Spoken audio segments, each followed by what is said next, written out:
Roger, can we talk about, I guess, let's talk about the real estate market in general real fast. Then we can go into what's on market versus off market and everything else like that here in Florida. All right, definitely. So as everyone knows, the real estate market's been on fire. It's been crazy. We've got people basically coming in from other parts of the country, other parts of the world, buying in South Florida. And that's mainly caused by this massive appreciation we saw, which then in turn was caused by people coming in here, which then brought more people in here because now everyone's experiencing FOMO, fear of missing out. Yes. And people are now, instead of buying for cash flow, are buying for appreciation because everyone thinks that, hey, I could just buy something in Miami and then a year later it'll be worth 30 to 50% more than what I paid for it. And isn't that like unheard of to buy a property for simply appreciation? Like, no, isn't that? I went through this. I went through this in 2008. Okay. So people were, wait, hold on. In 2008, what? Well, 2006. Okay. Run up to 2000. 2008 was when it went bust, but from 2000, about 2005-ish it started, and then it really went completely insane. I got in Florida in 2004.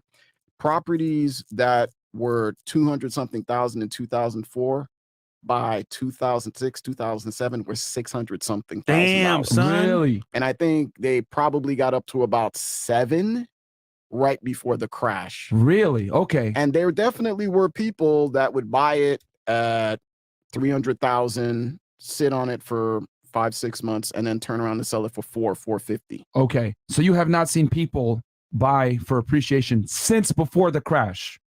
Not in the smaller market. I mean, in the big commercial properties, that's a whole other situation. Residential that's a whole other situation. But what people are doing now is kind of crazy because I will quote Mr. Wonderful Kevin O'Leary: if it does not cash flow, just say no. Because what is happening is that you're speculating. They're basically treating property as if they were liquid assets like stock, which they're not.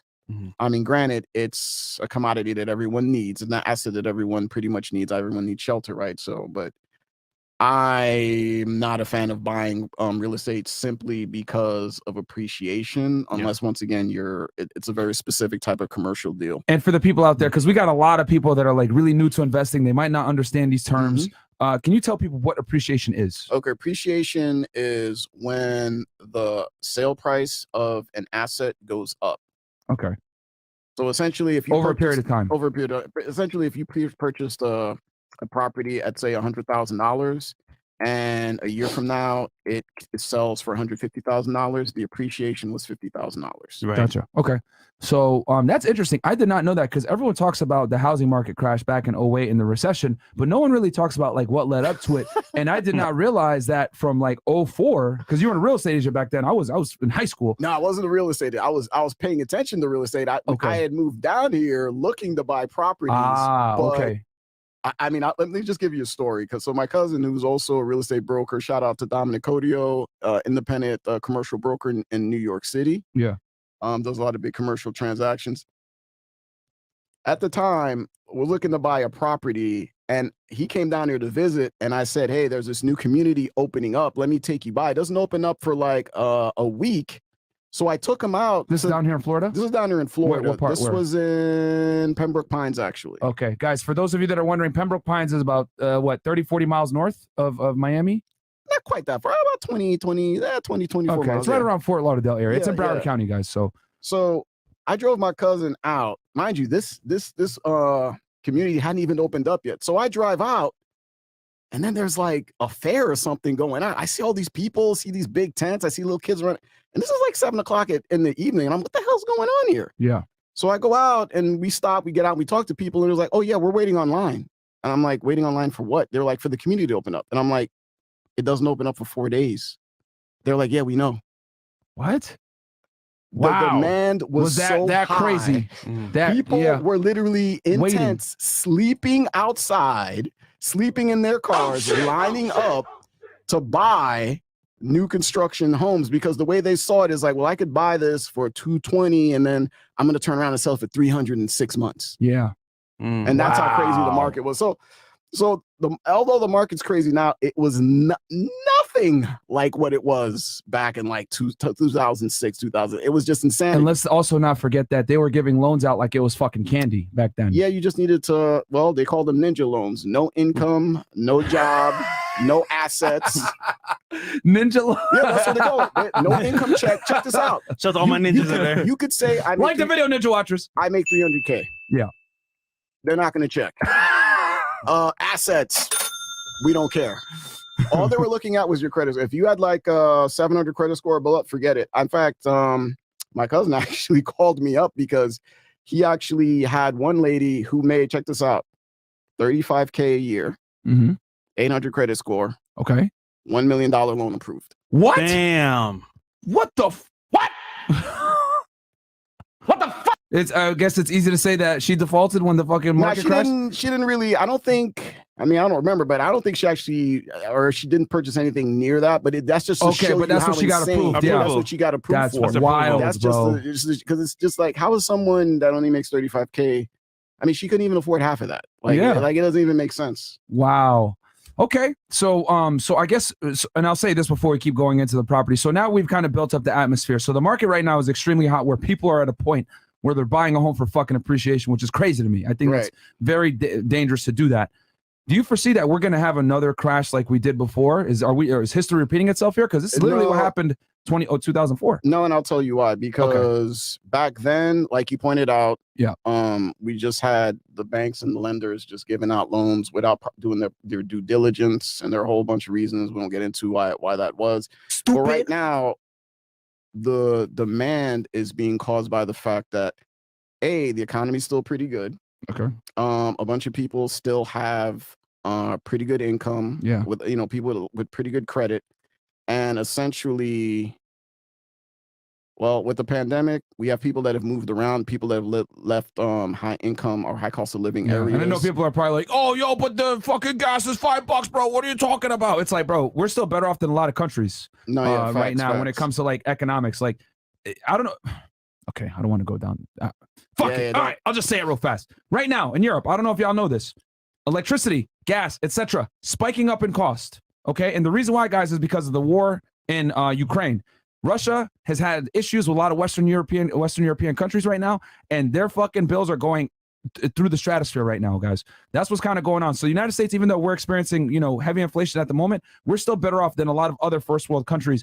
And yes, the war is definitely impacting our economic state, but we're not meeting it. We're not feeling it as badly as a lot of other places. Because remember, guys, the United States still does have the U.S. dollar, which is the world's reserve currency. So we're better off than a lot of other first world countries right now. For now. Yeah.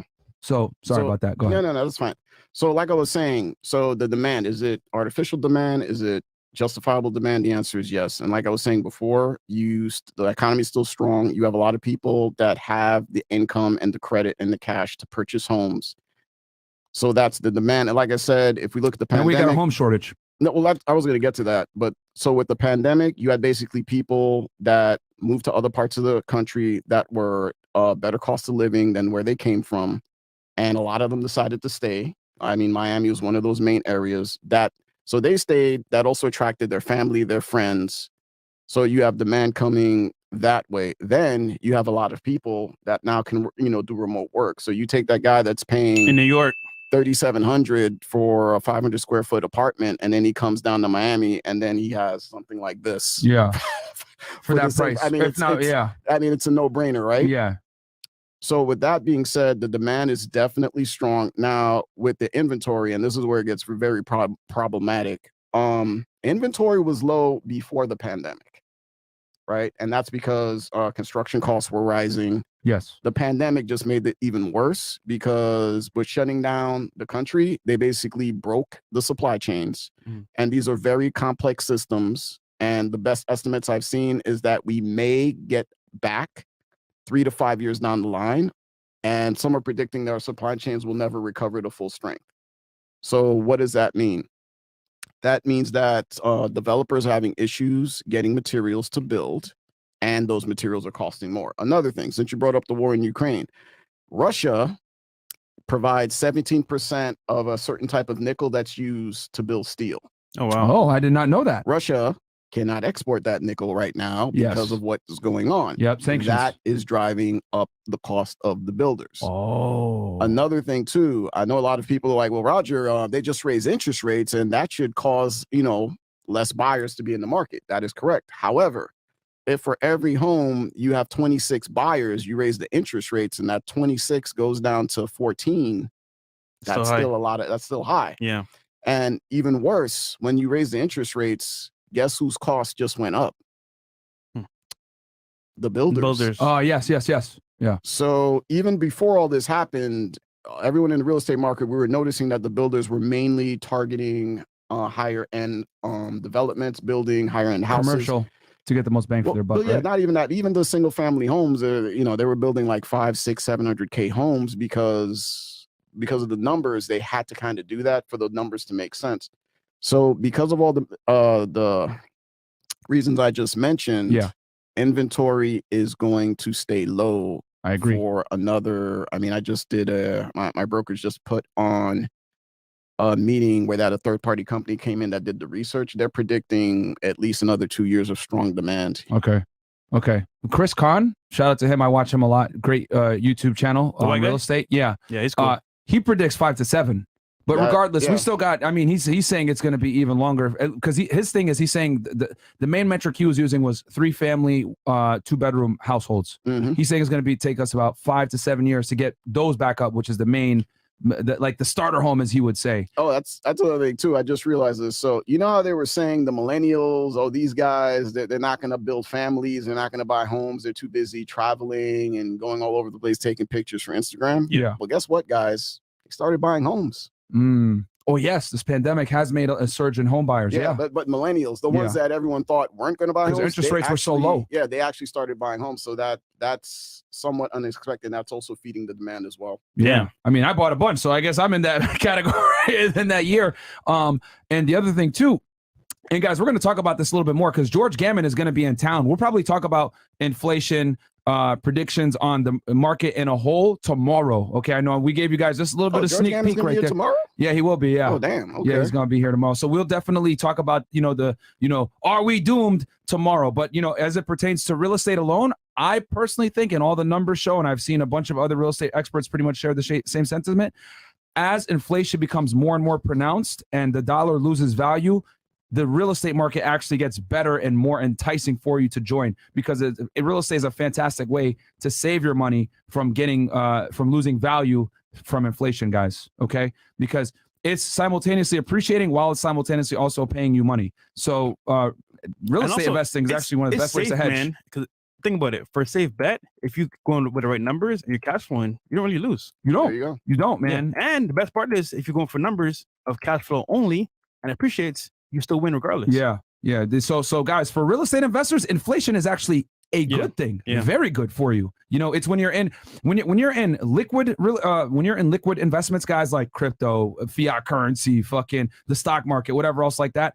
It's not really like backed by anything. So that can fluctuate greatly and then that's going to affect your net worth.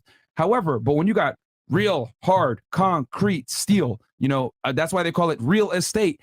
It actually holds value very well during inflation, if not, and typically tends to appreciate. Real estate almost always appreciates, guys. I think at a 5% over since the 1960s. So, at the bare minimum, what it averages. So it's a great hedge against inflation, guys. Despite what's going on, you see crypto tanking, you see the stock market tanking, all this other stuff. Real estate is still going strong. Yeah, my granddad always told me people need 2 things in life: place to live, and a way to get to work. Facts. Always. Yes, 100%. Big facts, man. Yeah. So if you guys are on the fence about getting into real estate, bro, now's a fantastic time to get in. All right. And the Florida market is crazy. South Florida is wild. Florida in general. If you invest in Florida, not only are you going to enjoy the benefits of appreciation, but if you get a good deal, like we're going to talk to you guys right now, you're going to be able to get cash flow in the process as well. So, okay. So Roger, can you tell the people